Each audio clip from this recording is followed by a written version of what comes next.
They say family is bound by blood. But I learned the truth in the coldest, loneliest years of my life. Sometimes, the ones who save you aren't born into your world. They are the ones you find in the ruins, the ones who rise from the ashes beside you. My name is Florence Anne Sullivan. I'm 75 years old, and I've been carrying a story inside me for over 6 decades. A story I've never told anyone completely, until now. Because you see, there comes a time when you realize that keeping silent about the truth doesn't protect anyone anymore. It just lets the darkness win.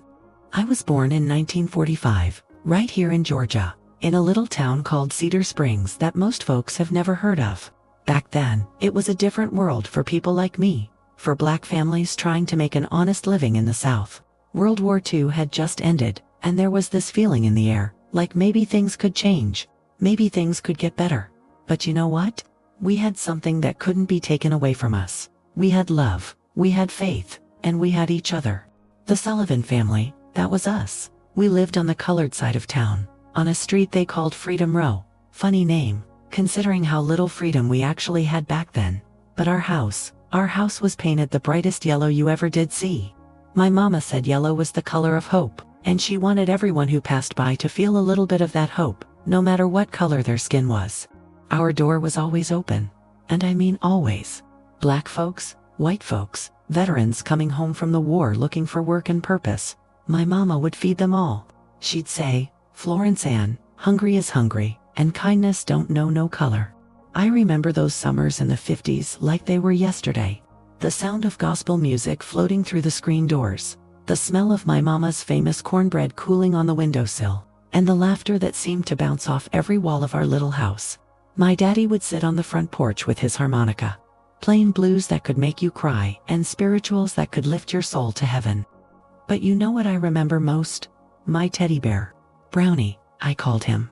He was this little brown bear, looked just like me. My mama would joke with one button eye hanging loose and stuffing coming out of his left ear. Mama had sewn him for me when I was just 3 years old, using scraps of fabric she'd saved from her seamstress work. I carried that bear everywhere. He was my confidant, my protector, my dearest friend. When the world got scary, and Lord knows it got scary for a little black girl in Georgia in the 1950s, Brownie was there. Winter of 1960, I was 15 years old, and despite everything happening in the world, despite segregation and all the hatred surrounding us, life in our little community felt safe. The civil rights movement was stirring, people were talking about change, and I was dreaming of maybe going to college someday. December 18th, to be exact. You never forget dates like that, do you? They burn themselves into your memory like cattle brands. It was one of those bitter cold nights when the wind cuts right through you. No matter how many quilts my grandmama had piled on the bed, I was at home, studying for my history test, learning about Lincoln and freedom. Ironically enough, when I heard the church bells ringing, not the regular Sunday call to worship, this was different. This was urgent, desperate. My Aunt Hazel May lived just 3 streets over in a little shotgun house with her husband Cornelius and their 4 children, my cousins who felt more like siblings. Hazel May was my mama's younger sister, and if you've ever seen 2 people who were more alike, well, you haven't.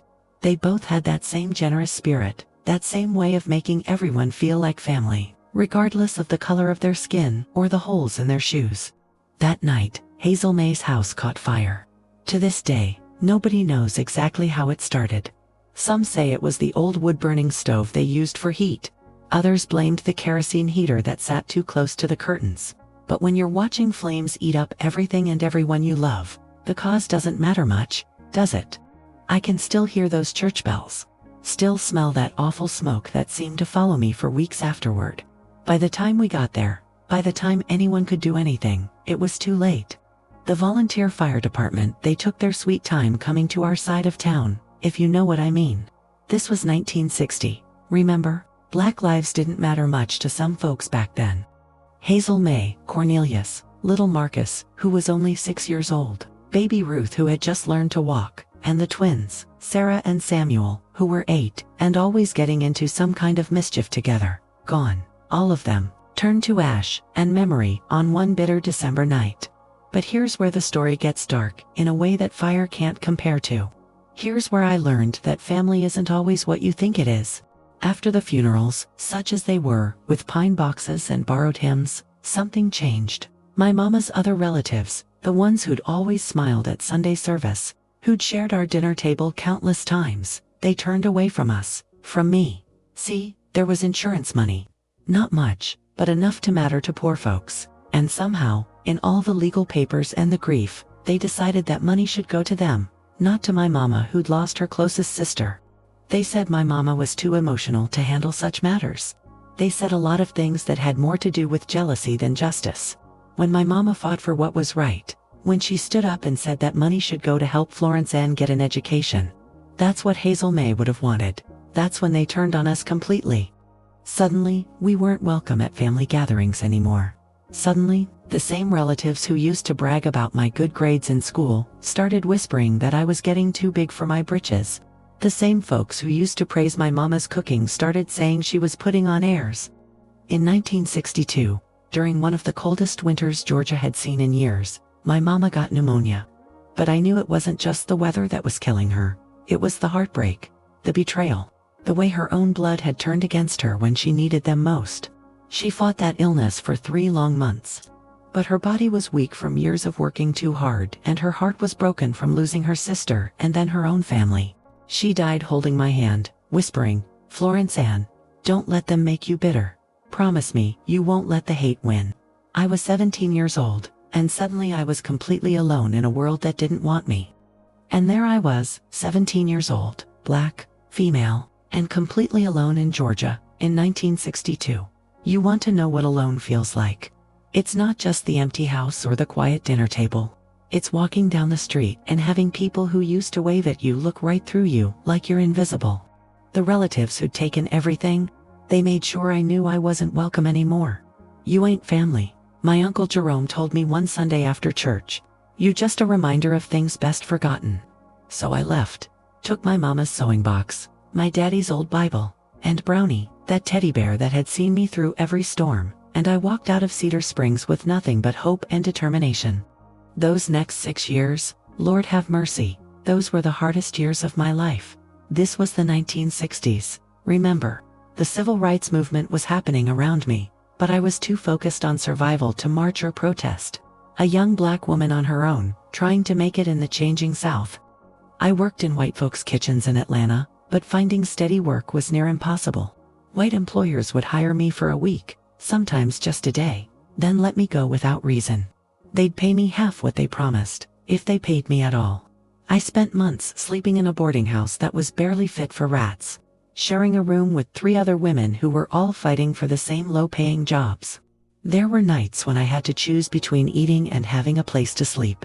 I'd walk the streets looking for any kind of work, cleaning offices at night, washing dishes at restaurants that served only white customers but needed colored help in the back.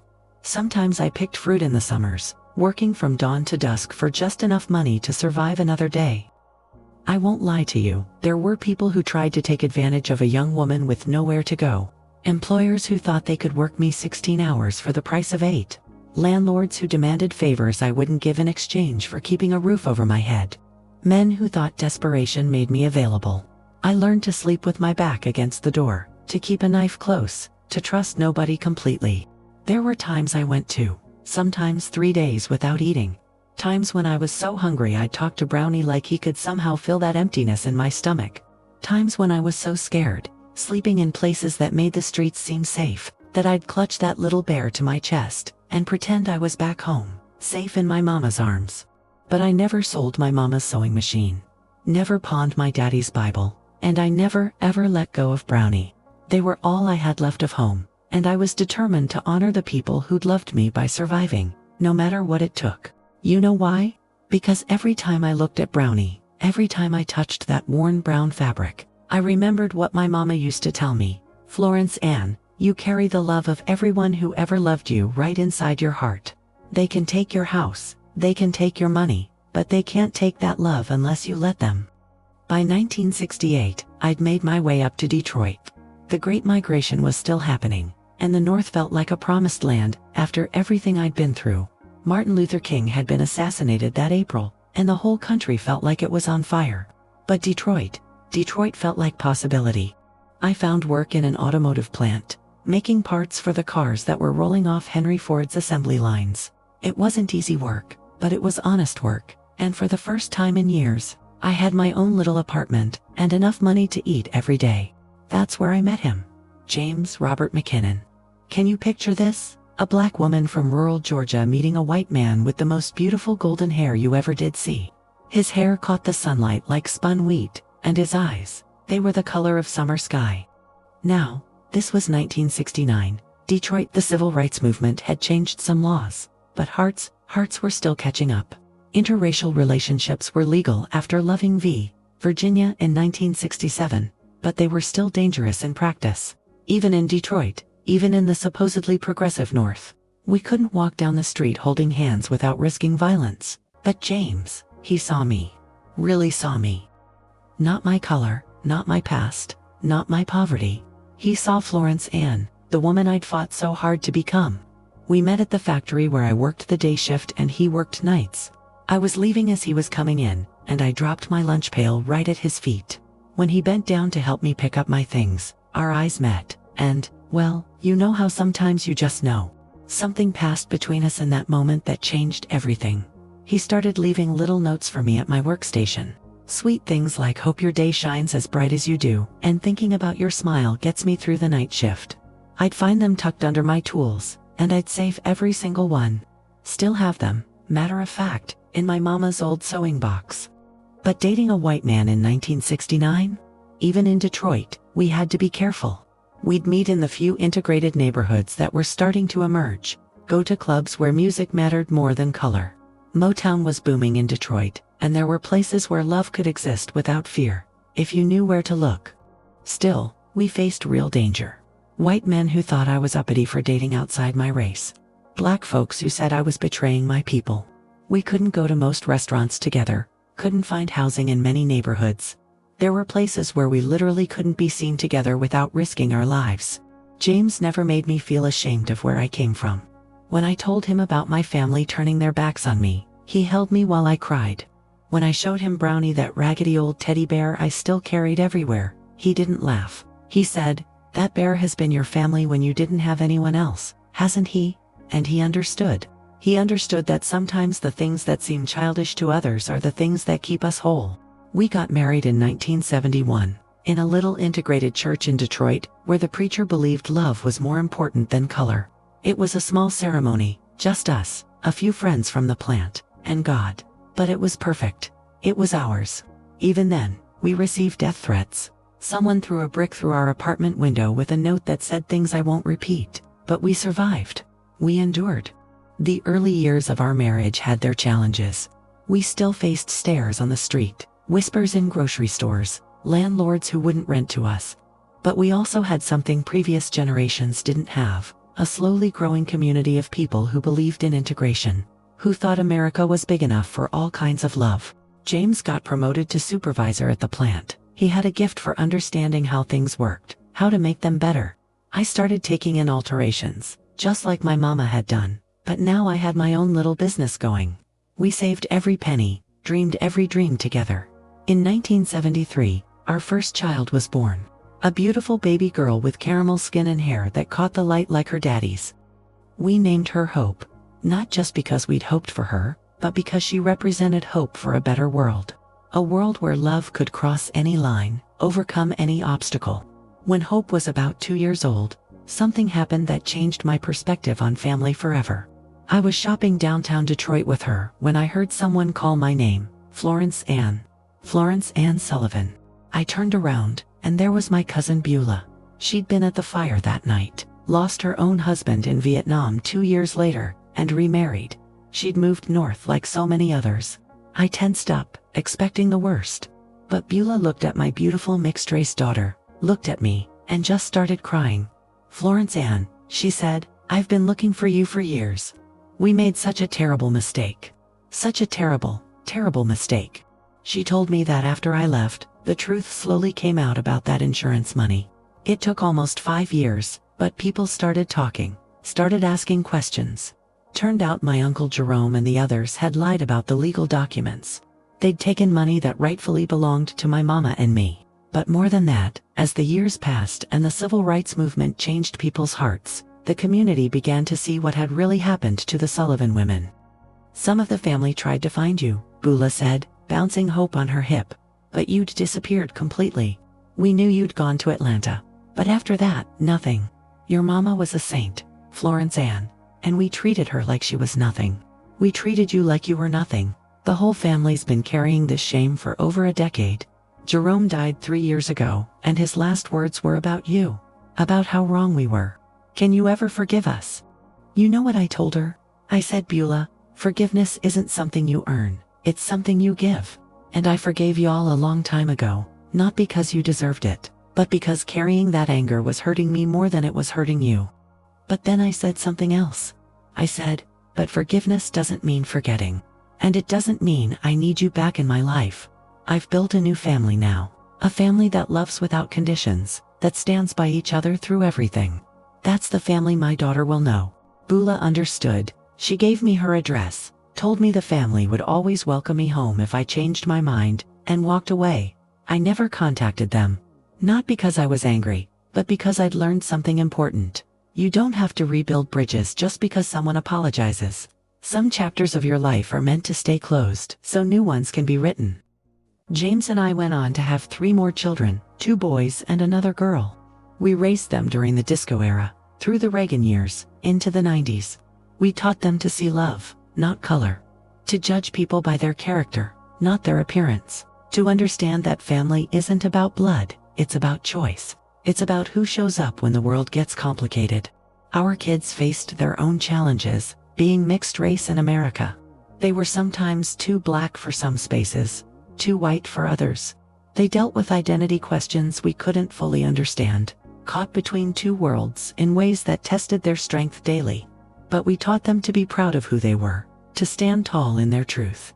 And you know what? They grew up to be incredible human beings. Strong, kind, loving people who make the world better just by being in it. Years passed. Decades. James and I grew old together, weathering every storm side by side. We lived through the crack epidemic that devastated Detroit, through plant closings and economic hardship that forced us to reinvent ourselves multiple times. His golden hair turned silver, then white, but his eyes never stopped looking at me like I was the most beautiful woman in the world. My own hair went gray, my face showed the lines of all those years, but his love never wavered, not once. We celebrated our 25th anniversary in 1996, our 40th in 2011. We danced at our children's weddings, held our grandchildren, and built a legacy of love that had nothing to do with the circumstances of our birth and everything to do with the choices we made every single day. In 2016, James passed away in his sleep. We'd had 45 years together. 45 years of building something beautiful from the ashes of what I'd lost. He died holding my hand, and his last words were, "Thank you for choosing me, Florence Anne. Thank you for building this family with me." I thought that grief might break me the way it had broken my mama all those years ago. But you know what I discovered? The family James and I had built, our children, their children, the community of friends who'd become brothers and sisters. They surrounded me with so much love that grief couldn't destroy me. It hurt, Lord knows it hurt, but it couldn't destroy the foundation we'd built. Now, here I am at 75, living in a little house not far from where Hope, who's now a mother and grandmother herself, lives with her family. My other children visit regularly, and I'm surrounded by grandchildren and great-grandchildren, who call me Nana, and fill my world with laughter and chaos and joy. But you know what makes me smile the most? Just last week, my youngest great-granddaughter, she's 3 years old, was playing in my living room when she discovered something on the shelf. A worn, brown teddy bear with one button eye and stuffing coming out of his left ear. "Nana," she said, "who is this?" I picked up Brownie, faithful old Brownie who'd been with me through everything, and I said, "This is love, baby girl. This is what it looks like when you hold on to hope even when everything else falls apart."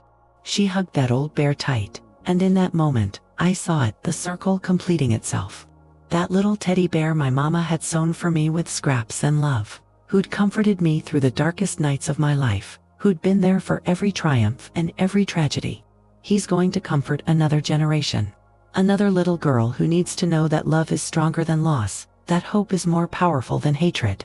Sometimes I look at my family, this beautiful, colorful, loving family that James and I built from nothing but determination and faith, and I remember what my mama used to say, "Florence Anne, You carry the love of everyone who ever loved you, right inside your heart. She was right, but what she didn't tell me, what I had to learn for myself, is that you also carry the capacity to love people who never got the chance to love you back. Those cousins who died in that fire, they're part of my family too, in my heart. My Aunt Hazel May, who never got to see what became of me. She's here too. And those relatives who turned their backs on us, who chose money over mercy. I've forgiven them too. Not because they asked for it, but because forgiveness is a gift you give yourself. It's how you break the chains that bind you to the past and set yourself free to build something beautiful. Real family, the kind that matters, the kind that lasts, isn't about blood or color or where you come from. It's about who chooses to love you when you're at your worst, who celebrates with you when you're at your best, and who stands beside you through everything in between. It's about choosing each other, every single day, even when it's hard. Especially when it's hard. That's what James and I did. That's what we taught our children. And that's the legacy I'm leaving behind. Not money or property or some family name. But the knowledge that love is always a choice, and the right choice is always love. So when people ask me about my family now, I don't tell them about the Sullivans who abandoned me when I was 17. I tell them about the McKinnons, about James with his golden hair and patient heart, about Hope and her siblings and all their children and grandchildren. I tell them about the friends who became family, the neighbors who became aunts and uncles, the community of love we built one choice at a time. And I tell them about Brownie, that little brown bear who taught me that sometimes the most precious things in life are the ones that look worn and worthless to everyone else. The things that have been through everything with you and somehow still hold together. The things that remind you that love doesn't have to be perfect to be powerful. Because that's what family is, really. It's not perfect, it's not always pretty, but it holds together because it's built on something stronger than blood. It's built on choice, on commitment, on the decision to love someone not because you have to, but because you want to. And that, my friends, is the greatest gift you can give or receive in this life. Not the family you're born into, but the family you choose to build. Not the love that comes easy, but the love that endures through everything. That's my story. That's what I want you to remember. And that's why I'm sharing it with you now, because somewhere out there, someone needs to hear that it's possible to lose everything and still build something beautiful. That it's possible to be abandoned by the people who should love you most and still find love that lasts a lifetime. Family isn't about where you come from. It's about who you choose to love and who chooses to love you back. And that choice, that beautiful, powerful, transformative choice, is available to every single one of us, every single day. Thank you, Brownie. Thank you for teaching me that love comes in all shapes and sizes, and the best kind is the kind that stays with you through everything. The kind that holds you together when everything else falls apart. The kind that reminds you who you are when the world tries to tell you you're nothing. That's family. That's love. And that's enough. That's more than enough. That's everything.